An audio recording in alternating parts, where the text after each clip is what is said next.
interesting times ahead, Libra. It's July 2026, and I'm looking at your horoscope here and noticing first and foremost that blazing sun in the 10th house, directionally strong, with Mercury retrograde, showing that, yeah, there are opportunities in your work, but certainly a little bit of a delay there. Just keep an eye out because I might overlook it while I get carried away with other planetary transits for your beautiful Libran sun sign.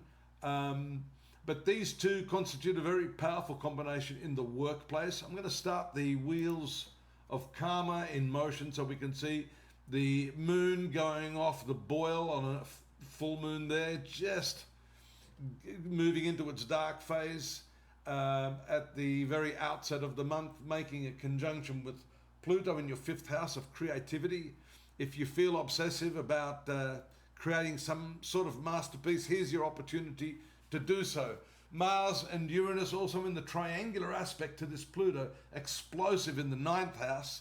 This is your higher learning, education, journeys, travel. Be a little bit careful. Fortunately, Mars is moving away from that volatile combination by about the 7th. You're in a better territory. But the really big transit I've overlooked is this Jupiter transiting for the first time in 12 years into your 11th house of social activities, friendships, and life desires, life objectives, your goals in life. Venus here till the 10th also gives you a bit of luck. Make hay while the sun shines. It then moves into the 12th house, which is a bit of a low-key area of the horoscope after the 10th. And she's going to stay there for a while, giving you a love of seclusion. And, well, they say Venus in the 12th house is very luxurious. In other words, you might want to spend quite a bit of money there. Be careful, because Virgo is the debilitation sign of Venus, meaning you may end up, Venus is your ruler, you might end up spending so much you feel guilty, even though it makes you feel good at the time. There's a new moon in your career sector. I mentioned the career. Retrograde Mercury is still operating around the 15th, but the new moon at that time gives you a definite advantage in terms of having a clear-cut objective and knowing what it is that you want. Jupiter's going to help you with that over the coming 12 months. It's a slow-burning energy, but it gets stronger and more expansive as the year goes on. You'll see that happening there. Also influential friends, opportunities for new acquaintances.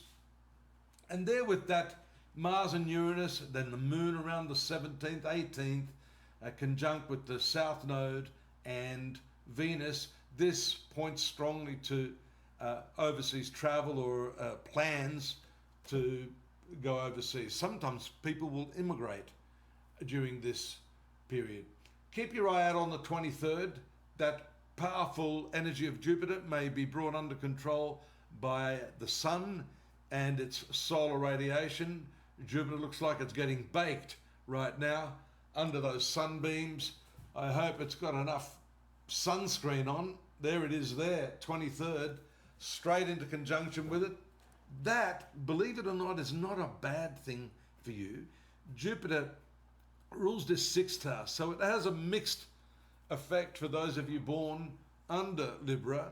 But we are of the belief, my school of astrology believes, that when a malefic planet, that is the third and sixth ruler of this chart, is incapacitated in some way, it's the mathematical principle of a negative times a negative equals a positive. So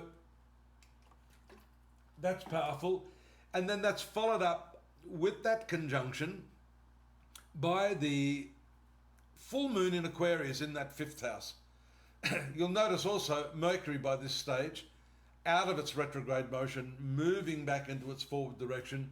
All those communications, plans that you'd made in your work, communications, emails, meetings and notes that you've had with your employer, likely to start paying dividends. Fulfillment is shown by this sun moving away from Jupiter, bringing you some desired goal. Relationships still under the hammer with retrograde Saturn in your 7th house.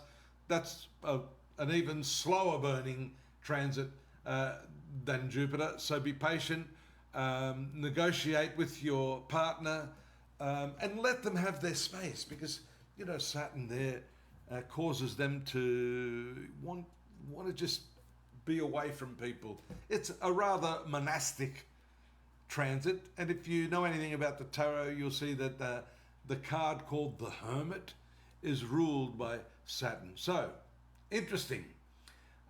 There's more though. We've got the steak knives over at astrology. Well, we don't have steak knives. We do have the text-based reading for the month of July.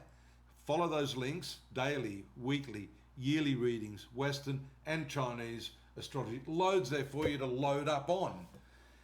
While you're at it, you could do me a favor, please, and just click that subscribe button. It's very easy to do, just so that we have your subscription and vote of confidence, if I could put it that way.